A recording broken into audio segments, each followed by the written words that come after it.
Andy, I'm sitting at your desk here at the city jail. Give me a call when you're ready to come in, and I'll see you then, okay? Yeah, bye. Hi there. I'm Dave Welsh, your host on the Let's Visit show.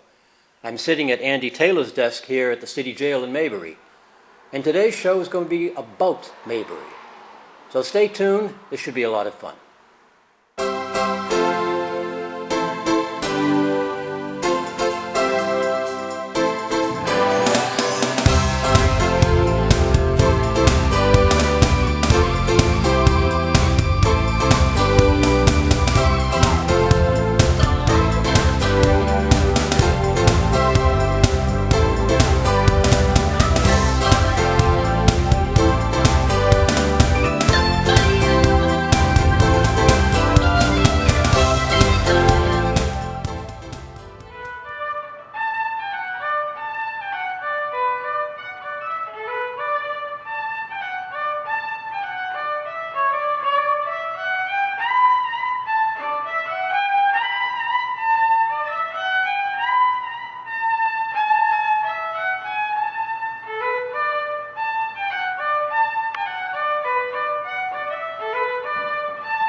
The real town of Mount Airy, North Carolina, is the home of the imaginary town of Mayberry. Andy Griffith grew up here, and the goings-on of his TV show are based on what happened to him in this small southern town. So even if there is no actual Mayberry, this place is as close as it gets to being Mayberry. Andy's old elementary school is now the Andy Griffith Playhouse, and the town's barber, Russell Hyatt, who was the inspiration for Floyd the Barber, told me that Andy even performed on stage at this school when just a mere lad. The TV Land Network has placed a statue of Andy and Opie in Mount Airy, just as they did for Elizabeth Montgomery of Bewitched in Salem, Massachusetts. The Andy Griffith Show began in 1960 on CBS and ran for 8 years with 249 episodes. The TV viewer can still tune in to the show via reruns across the United States.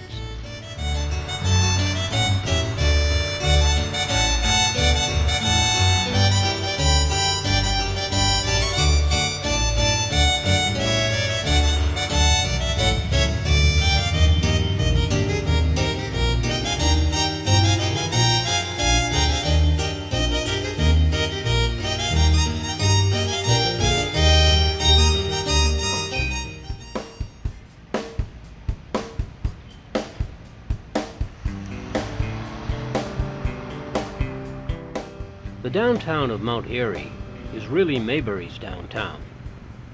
All the signs on restaurants, stores, and shops read Mayberry.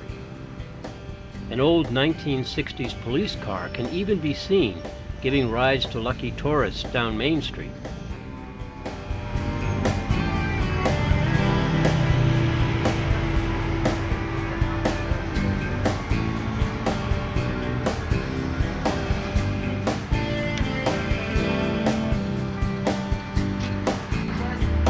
No.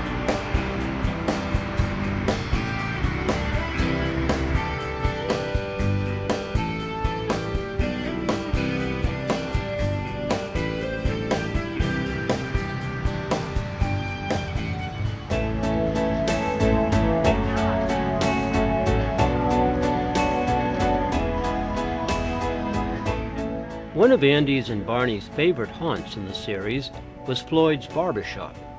So let's go in and get acquainted.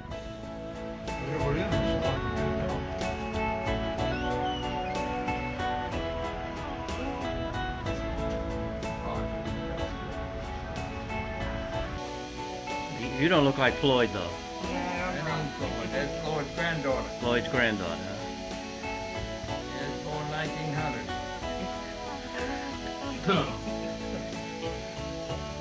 You're putting her on. Yeah, I know. 73. Just a kid. Oh yeah, she's just growing up. Yeah. Yeah. Doing good.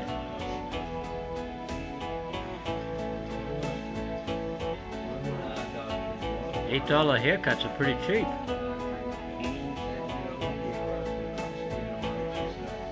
How long have you been working here, sir? 63 years.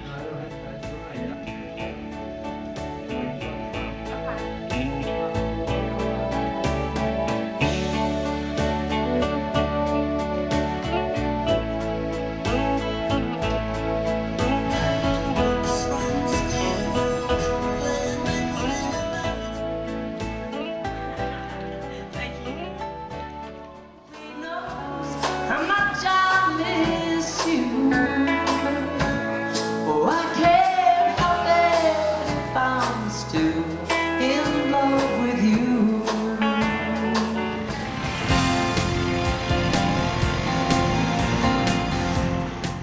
For the past 21 years, the annual Mayberry Day celebration has brought in thousands of visitors to the town.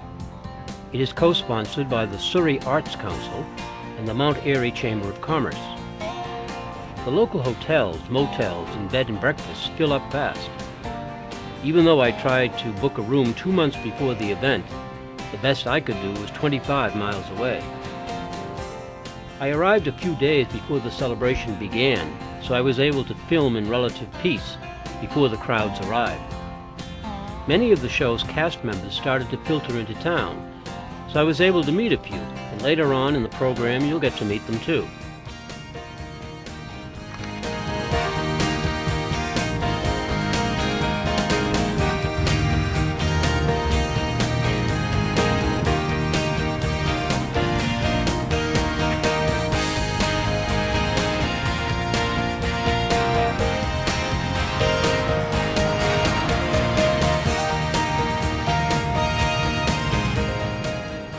Since the Andy Griffith Show began over 50 years ago, many of the cast members have aged or passed away, but they're still in Maybury in spirit. The annual celebration enlists tribute actors to take the place of the actual persons, so you'll never know who you'll bump into on Main Street. I ate lunch with Otis Campbell, the town drunk, and Floyd the barber bought me a dish of ice cream.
To have the daughter of our favorite deputy and our favorite comedic actor, Mr. Don Knotts, with us last year, Karen Knotts, and she has a show, I think, at about, 12:30 today.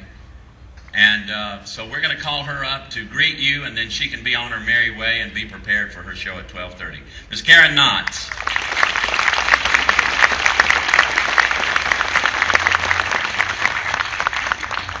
Hello, testing.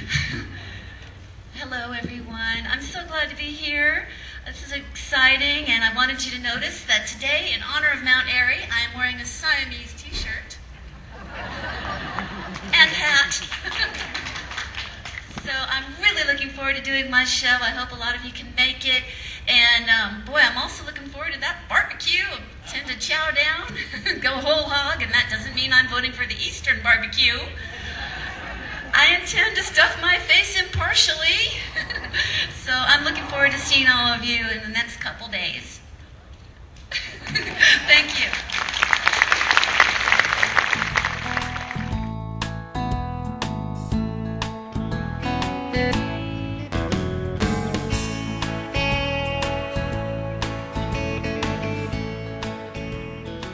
Well, hello again. We're in front of Wally's service station, here in Mount Airy, or Mayberry if you'd like. And who do we have with us? What's your name, sir? This is Roger Sickmiller. Very good, sir. And what do you do? I drive the squad car over here, take tourists around and show them all the sights in Mount Airy. Tell them a lot about Andy Griffith and Mayberry along the way. And tell me about this service station. What does this represent? This is the old gas station Andy hung out at as a boy. It was a golf station. And we really believe that we have a gas station in Mayberry, the fictitious TV town, because of this very station where Andy hung out as a boy in Mount Airy. That's cool. This is a long way from his house. Yeah, it was. They used to walk that old path back here, which is now a road. Andy tells a story. He'd stop here with his buddies. They'd count up all the change in their pocket. If they had enough, they'd get a bottle of pop here at the golf station. If they had a lot of money, they'd get a moon pie to go with the bottle of pop. Very good.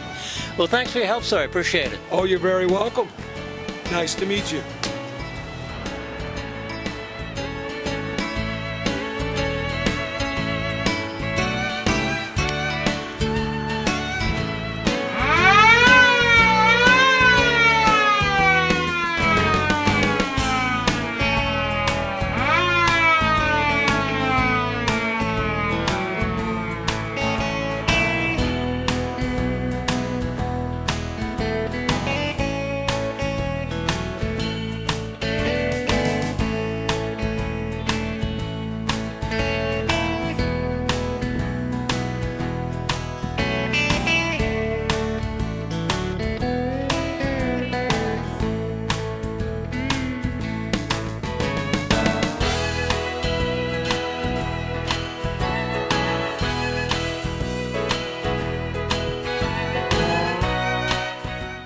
We're now at the Maybury City Jail, and I'm in front of a very famous cell.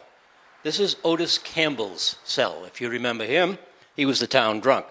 Now, unusual about this cell is it never had a lock on it. It was always wide open. So Otis could come in and out as he wanted, and he had all the luxuries of home. Over here in the corner, we have a 25-inch television set, black and white. Of course, it was the 1960s. And over here, a very comfortable rocking chair, all well padded. And in the corner, Aunt Bee had made him a nice round table with a pretty tablecloth and a reading lamp. So Otis had all of the comforts of home. This was his home, I guess. Oh my goodness. I think that just locked. I hope I can get out of here. I'm dead sober, Andy, but I just got back in town. I've been up there to downtown Mount Airy, Maybury here. Just carrying on. Ernest T. run into me. How'd you get in there, Otis? Hey, I got a key. I got my own key. You got your key? All I wanted was a uniform. Go on in there. I'll lock you up in here. Look, Let me lock you up. Look, Here, I'll lock you up. Thanks, Ernest T. I'm Give dead me your sober. key so I'll lock you up. Marty's been wondering how you Yeah, get. I'll lock you up. Look, Ernest T. I gotta tell you, don't lose my key on you. Well, you got I the carried key it. now so you can get back in. I was Now, already- you remember I was last already- time you was in here singing? Yeah. Okay, now they I called don't the know one police. song, one or two songs. But the neighbors called the police. Yeah, they did. Thought the cat was in the washing machine. They did. Remember? Ernest T., you're my buddy, ain't you? Yep. All right, I had two buddies down to the railroad track. You look like one of my buddies down the railroad track. One of them looked around to the other one and on his knees. You know, another drunk guy. And he said, "Hey, buddy." I said, "What?" He said, "I can't make it up these stair steps." He's down the railroad track. And the other looked down at him and said, "Well, don't worry about the stair steps." He said, "I can't reach the handrail." Hey, Ernest, don't you know how to get out, Ernest? Well, they ain't gonna know everything. It's a secret. They Barney know don't know everything it. how you crawl out of here. Barney don't know how to get out of here out. like this right here. Ernest T. Yeah, I get out like that right there, yeah. But now, Otis, you use your key now when you need to get out, okay? I have to. Yeah, you use I don't your see key. how you do all that. Yeah, you use your key. Frank can work, but it can't go through his wall here. Where's Ian? They got Andy. Yeah, where's Ian? He's out buying one of them new stoves they got. New stove? Yeah, it's just 2 inches tall. 2 inches tall. Yeah, I asked him how you cook a turkey in it. They said, instead of putting the turkey in the oven, you put the oven in the turkey.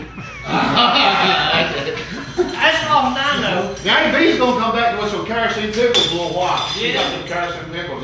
You might like it, but now I want you to be careful and do not strike no matches because those things are. But yeah, kerosene and everything. That's the first time. You think I'll get me a gold too? You might.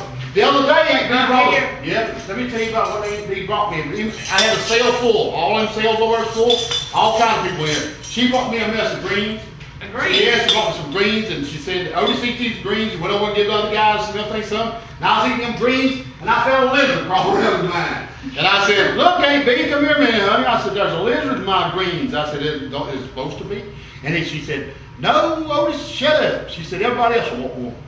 Okay, I just had to let you guys out. All right, here. Oh my God. Get one more. Dad, come, guys. Hey, you got it. Let me share it. Go back. You got the I'm opinion. glad you let us out. I appreciate your help. Mayberry! Yeah, welcome to Mayberry, everybody. We love Y'all be it. good. I love it.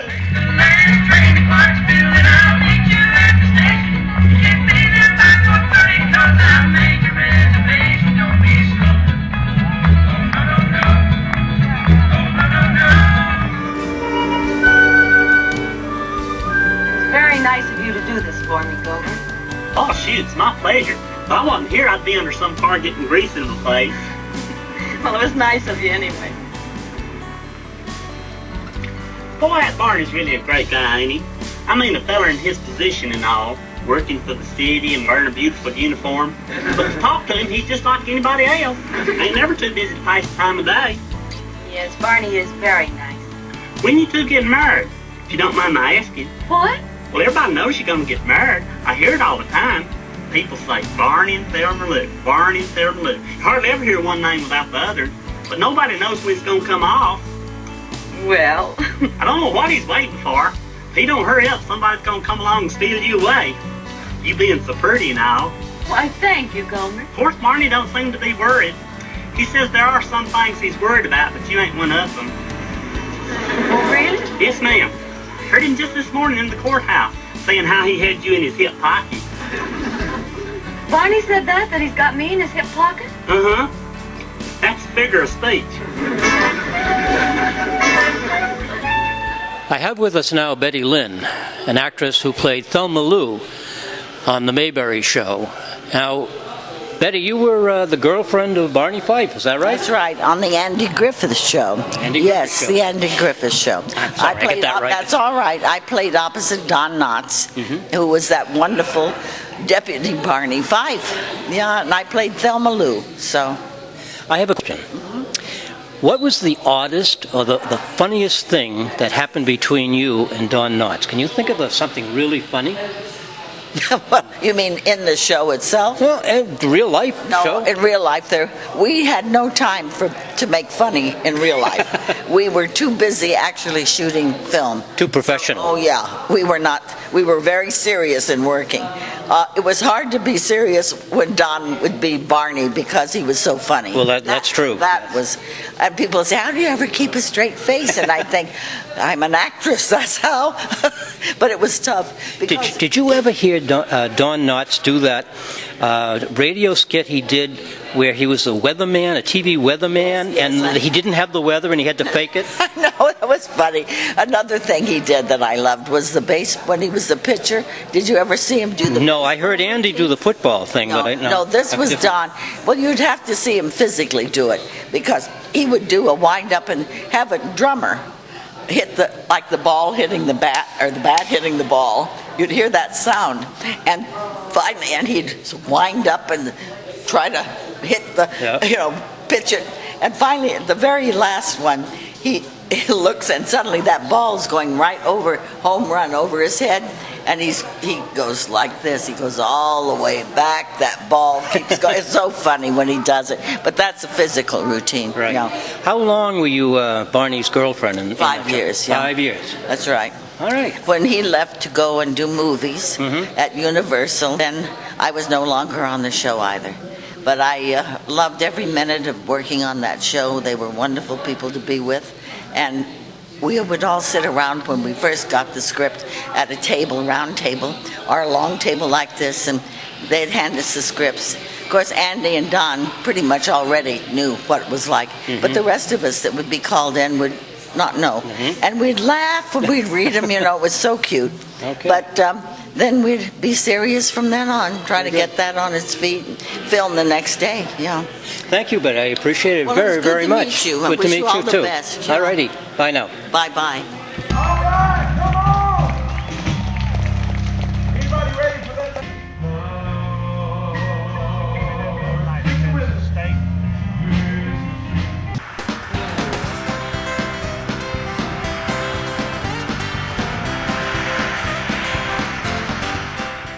Mayberry Days began modestly in 1990, but has evolved into a major event. There are concerts, parades, talent shows, old-fashioned hoedowns, autograph sessions, and many other activities for the visitor to experience and enjoy. Tens of thousands of fans descend onto Main Street during the 4 days of the celebration every September. Mayberry Days provides fans a chance to reminisce about the Andy Griffith Show and what it represents. A simpler time, a slower pace, and good old American values, Southern style.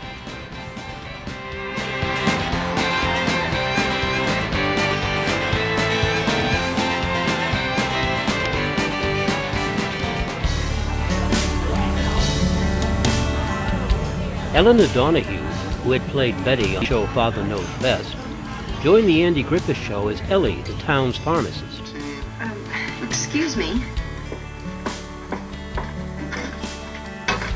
Well, I just thought I might be able to help you a little bit. This being your first day and all, kind of help you find out where things are. Very kind, but I'll manage. Well, now, that's nice. Your diploma right under Fred's. Eleanor Walker, Ph.G. Pharmacy gal? You must be proud of the prize. Help. Sheriff Taylor, I don't want to be rude, but you do understand if I'm going to help run this store, I've got to establish some sort of system. Oh, well, of course you do. Of course you do. Same thing in the sheriffing business. Keep things orderly, know where things are all the time. Wouldn't do to arrest a prisoner and then forget where you put him. Well, now, that's a nice smile. Just as toothy. Expect folks will take to that. How old were you when you decided that you'd be an entertainer? Well, I didn't really decide. It kind of decided for me. I was 2 years old, a little over 2 years old, when I started on the radio in Tacoma, Washington, KOMO, singing on a Saturday morning show called Youth Makes a Record. And I was kind of a phenomenon, and I was discovered by the manager from the Burt Levy circuit in the Pacific Northwest, and I was invited to be in vaudeville. So at 4.5, I sang and danced and had an act in vaudeville and toured around the Pacific Northwest. Very good. My mother brought me to California when I was 5.5, and when I was 6, I had a contract at Universal. Wow. And did my first movie called Mr. Big with Donald O'Connor. I've never seen anyone with a longer list of credits than you. How many films, TV appearances have you actually done? I've never counted them. Never counted them? No, I have like 3 pages of things. Yes. Okay. Yeah. Has your life always been in the limelight, or did you have a normal childhood? I had a normal childhood. If it was normal for me, it wasn't probably normal for anyone else. But I never felt different or special or anything. It was probably unusual, yeah. Okay, yep. You're always recognized and in public. Where's the most unusual place that someone recognized you? Oh. Were you traveling abroad somewhere, or? Well, it happens not as much anymore because I've aged. Yeah. But it happens so often that I must say I can't remember, I can't answer that. But I did notice that for the first time when I was in my 30s, that was about the time that the what's it called? Trivial Pursuit. That game came out, and it was in the 80s, I guess. So I was in my 40s, and people started recognizing me from my name, Eleanor Donahue, instead of calling me by a character That's name. good. You know, That's Betty good, yeah. or Miss Ellie or something. Yeah. Have you had any disappointments in your professional career? Oh, you always have disappointments. You know, there's the part that you wanted that you didn't get. And I can't even think of what it is now, because you have to put it out of your mind. When it's over, and you move on to the next thing. Who was the most important person in your career? Well, I think I would have to say my mother. If it hadn't been for my mother, I wouldn't be here, number one. She kind of pushed you? And no, she didn't push me. She was just always kind of there, facilitating and making sure that it worked. Very good. But she wasn't the kind of pushy mother that the directors had to say, get away from the camera. She always kind of hid out in the back. But she was there. What was the most memorable event that occurred when you were on the Andy Griffith show? You think of any one thing that happened? Oh, I think one time they had some piggies, a mother and her baby pigs, and they were doing a casting session for pigs, and they were so adorable, and I love animals, and I started to reach my hand in the pen, and Andy screamed at me. He said, "Stop, don't." Uh-oh. And afterward he said, "I was protecting you. Don't mind that I yelled at you. But I was protecting you because that mother, if she saw you touch those piggies, she would take your hand off." What role or character did you play that you'd like to do over if you could? I'd like to do over. Well, actually, I was just on The Young and the Restless. And I heard that, yes. I think I would have liked to have had a few more takes. Okay. Thank you, Eleanor. I appreciate it. Pick their favorite character that's closest to their nature and closest to their appearance, and they choose to be that character. And I think it's wonderful. It adds to the life of this festival. And at this time, I'd like for each of our tributes that are gathered over here to my right to kind of swing out here and give you a wave, and so y'all will know them when you see them. There's my cousin Barn. And this is a nut right here. How you doing, brother? And there's Howard Sprague, Otis Campbell, Goober Pyle, and Mayor Pike, little fat mayor. And there's Warren Ferguson. Good morning. He's a legend. And there's Andy Jr. And there's not now Leon. And there's a distant cousin Barn and Thelma Lou right there. And I'm seeing double. Here's a couple of Briscoe darlings right here on your screen. And I see this guy, and I think I'm still seeing double. He's a big one. How you doing? Oh, that's Ray Hollister. That's it. That's our show from Floyd's Barbershop in Maybury, North Carolina. So until I see you again, this is your host, Dave Welsh, and my friend, Russell Hyatt, owner of the Barbershop, saying au revoir, Russell. Goodbye.